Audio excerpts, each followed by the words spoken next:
Hello and welcome to another video, and in this one we're going to be talking about dice.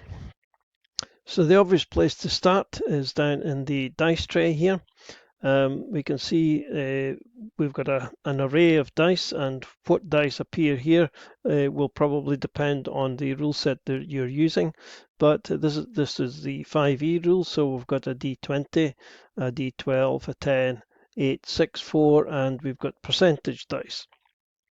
Um, in order to roll dice from here, we just need to click and hold on the dice, and it'll then attach to our cursor, and then we can just roll or just throw the dice by moving the cursor and releasing the mouse key.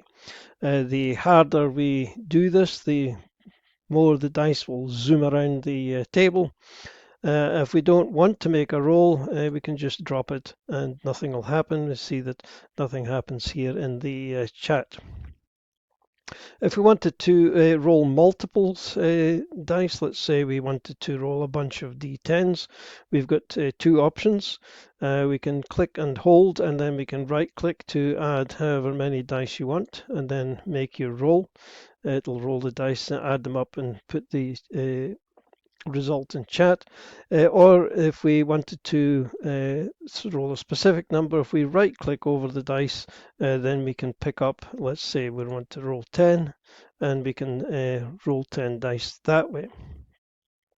If we right click over certain of the dice, you'll see that there is options here. For example, we can roll a d5, which is essentially just rolling a d10, and a 1 to a 2, it'll be a 1, a 3 to 4, it'll be a 2, etc.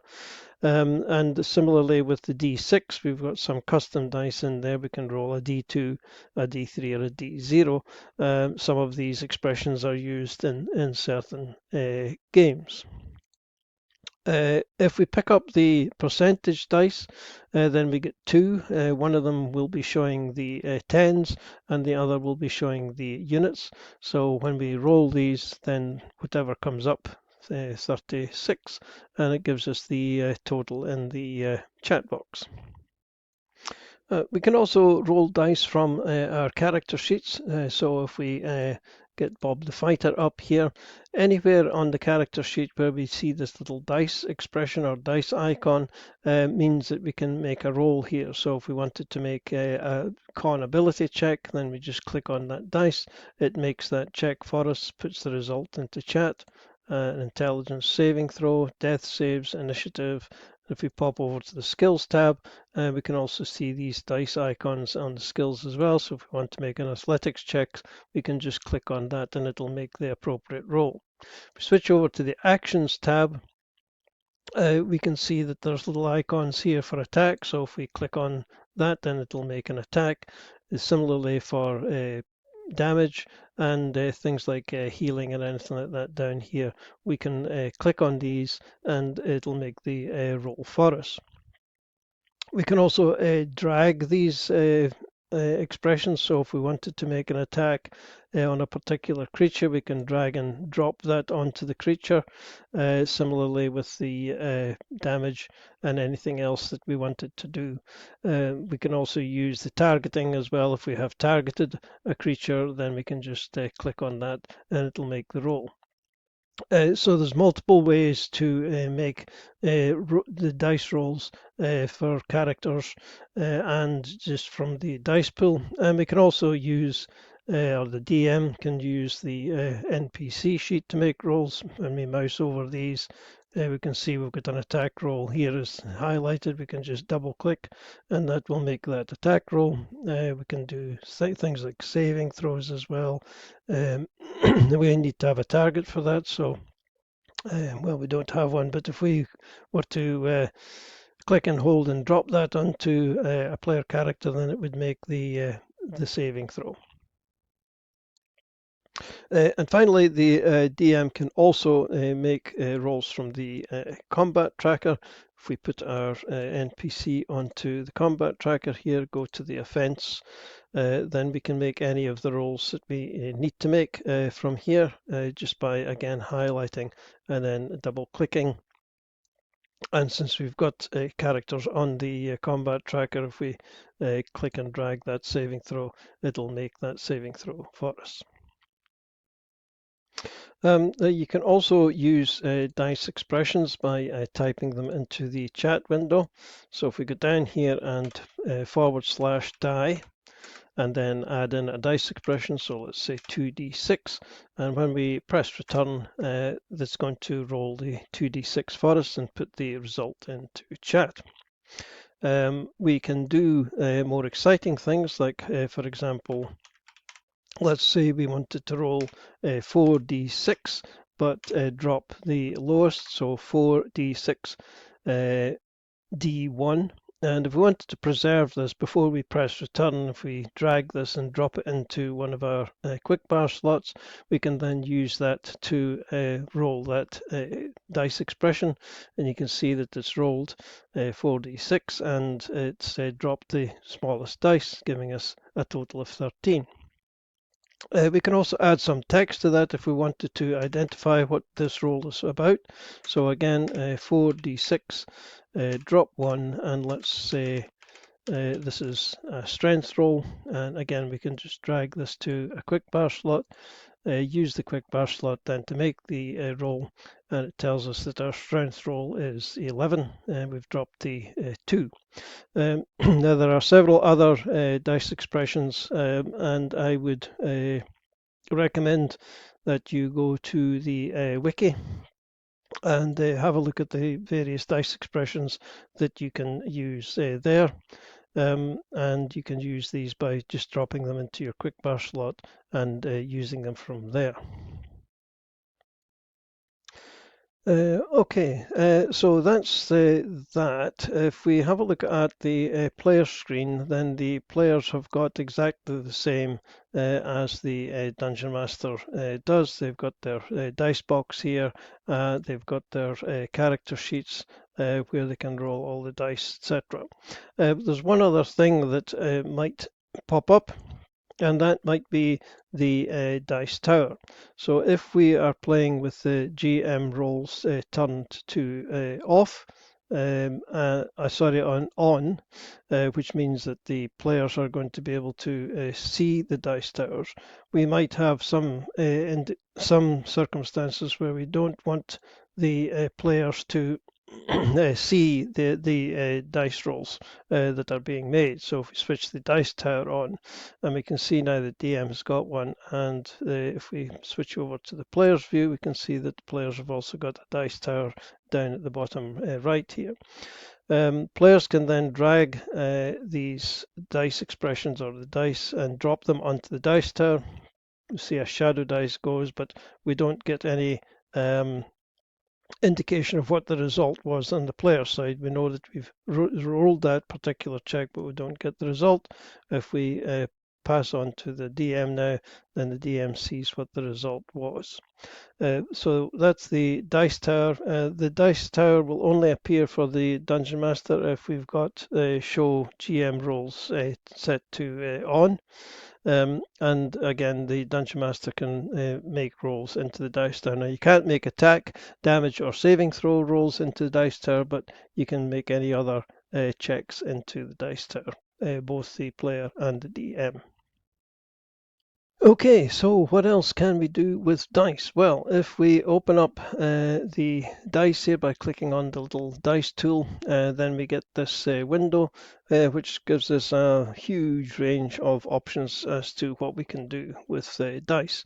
It's set into different sections. We've got the active dice set up here. We've got a color box. We've got a dice display panel, a dice skin selection panel, and we've got some buttons down at the bottom as well.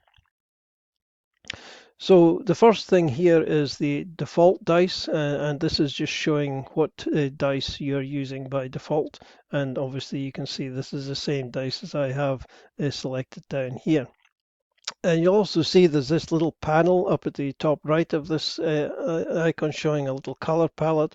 This means that we can color these dice, and we can see this from the color panel here. So if I wanted to change the color of this dice, I can just click on the body, change the color to whatever I want.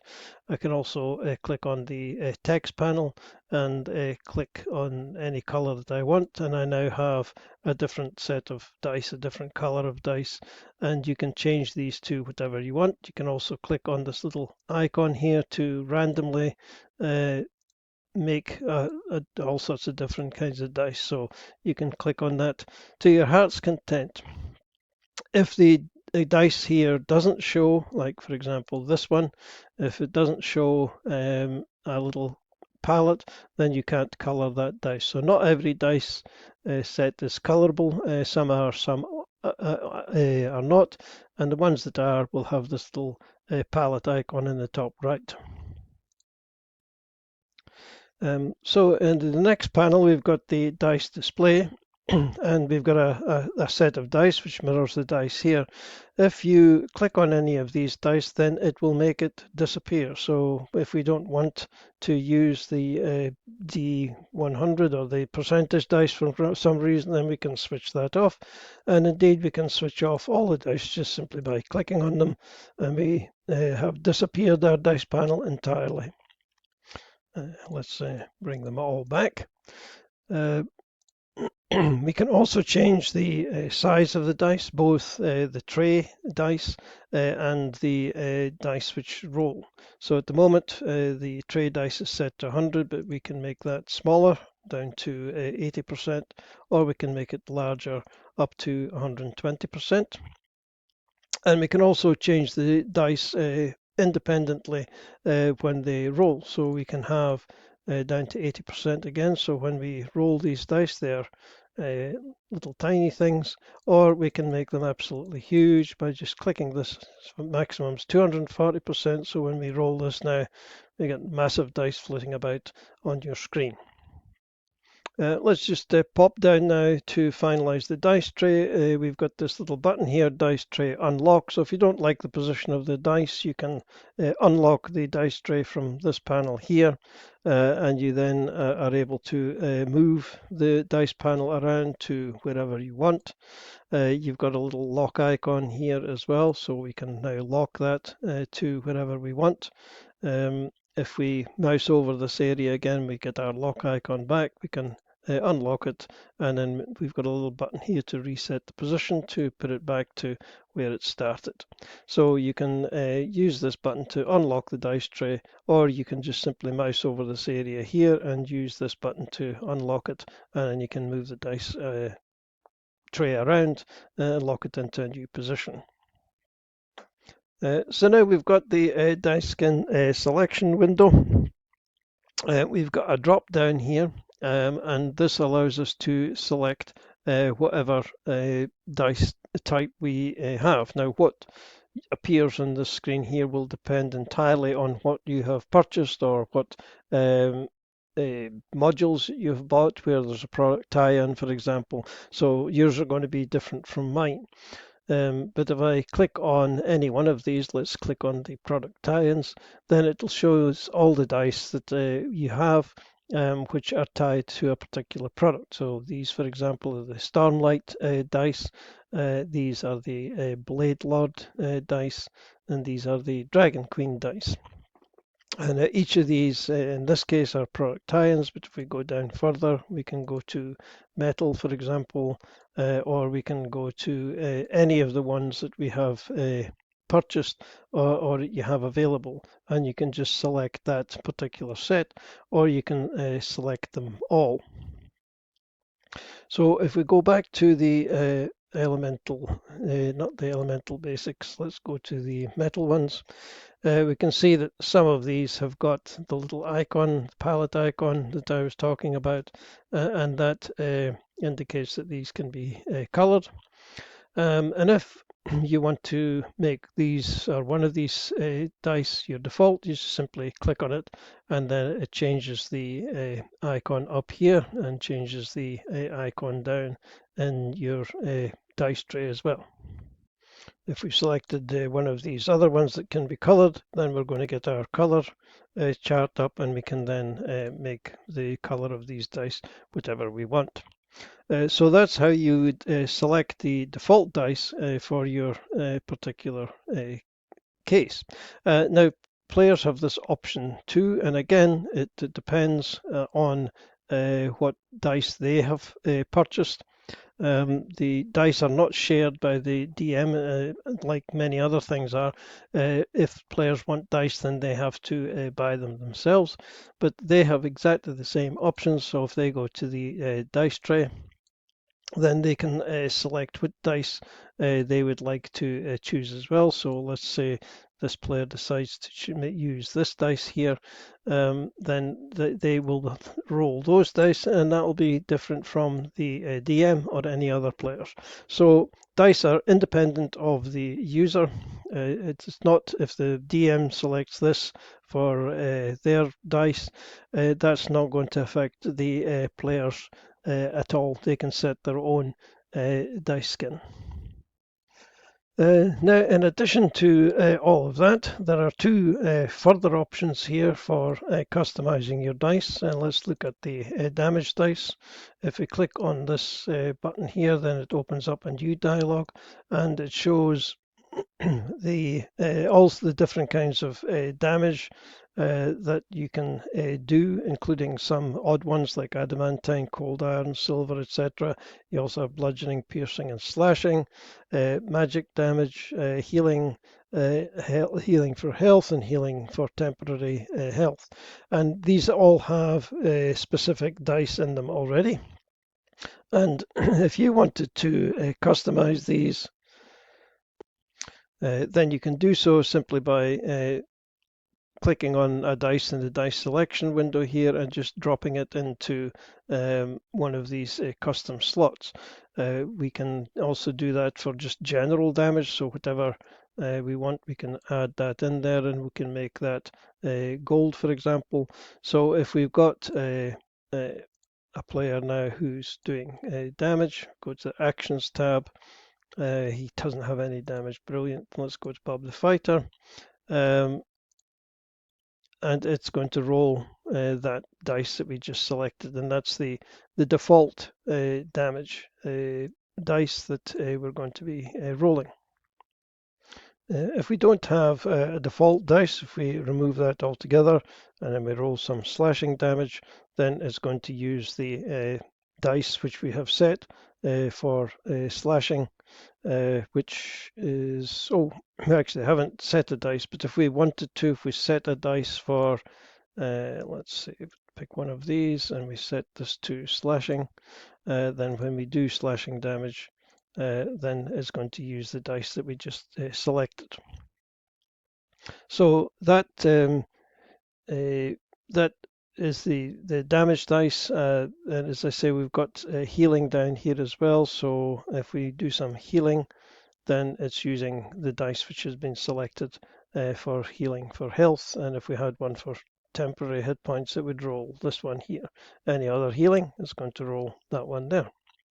So you've got full control over what dice you want to roll for particular damage types, or for the custom damage roll. For if it's not a particular damage type, that will roll the main one. Okay, so that's damage. Now, players have got this option as well. So again, they can set this independently. They've got damage dice here, so they can set all this independently of the DM. Whatever the DM selects is not going to affect the players, and the players can choose whatever dice they want for whatever dice types they want. Okay, so the next one then is the NPC dice, and this is open this up, and we've got three columns here. We've got the creature type, we've got a game system rules, and we've also got custom rules. So these creature types here, so if we've got an aberration on the combat tracker, then they're going to roll this dice. A beast is going to roll this dice. And of course, you can change any of this dice by simply dragging whatever one you want and dropping it into the custom section here. That if we have an aberration, it'll override the this dice and it'll roll this one instead. We've got the game system rules, and this is exactly the same. So if we have, for example, if we have an aboleth, I believe this is, oh no, that's not. Let's find an aboleth. So if we put an aboleth onto the combat tracker and we make some attack rolls with the aboleth, then it's using this dice here, which has been selected or pre-selected for the aboleth. We can change that if we want. We can just come down here and select any of our dice. Let's pick this one and we can add that into the aboleth. And now when we make an attack roll with the aboleth, it's using the dice that we have selected. We can also have custom rules. So if we go back into our NPCs again, we've got this aberrant cultist. So if we wanted to special dice for this cultist, we just drag it in here. It'll add it to this list, and then we can then drag in a dice for this particular creature. And if we then make an attack roll with this creature, then it's using the dice that we have selected. Just one other thing that is worth mentioning is that some dice have effects attached to them. So if we pick the aura dice, for example, we'll see a little symbol in the top left, and this shows that these dice have an aura. So if we pick one of these, we will see that happen down here, and when we roll the dice, then it has little effects on it, and there'll be various dice sets which has this. I believe the magical ones, so these have got two symbols, which means that they not only have an aura or at least some kind of effect, they also have a trail. So if we pick this one, for example, and then roll a bunch of these, you can see that they have a trail attached to them as well. So there's a variety of different dice styles, different effects on them, and you can set any of these. If you wanted this to be a black dragon, for example, we just click and drag this over here, and now if we have, oh, that was a blue dragon, but anyway, if we wanted our blue dragon to be firing dark dice, then we can do so. Okay, I think that's just about everything. I'm sure I probably missed something, but if you oh, yes, there is one other thing actually, just talking about effects. There are two expressions that you can use if you don't want the dice effects. Then you can type in chat dice effect, and you can turn that off, and that these dice now will no longer have the effect on them. As you can see, they just are normal dice, and you can turn that back on again by dice effect on, and we've got our dice effector back on. Okay, and this is the final thing. If we go back into our damage dice again, something that I forgot to mention, if we click on this little icon here, we get we can change this negative to a plus, and we can now add a specific dice if this did critical damage. So if we wanted this to be critical, then we can just drag in a dice in here. If we go down to our different damage types, we can do the same for, so if we got a critical hit on our slashing damage, we can add a dice into that. And then if Bob was to make, if we get Bob back up, if Bob was to make a critical or do critical damage, then it's going to roll that special dice that we selected in addition to the normal dice for the normal damage, and we get an extra different kind of dice for the critical hit. Right, I think that's definitely it this time. So this is rather long, this one, but we got through it. So hope you found this useful. Thanks for watching, and we'll see you in the next video. Cheers for now.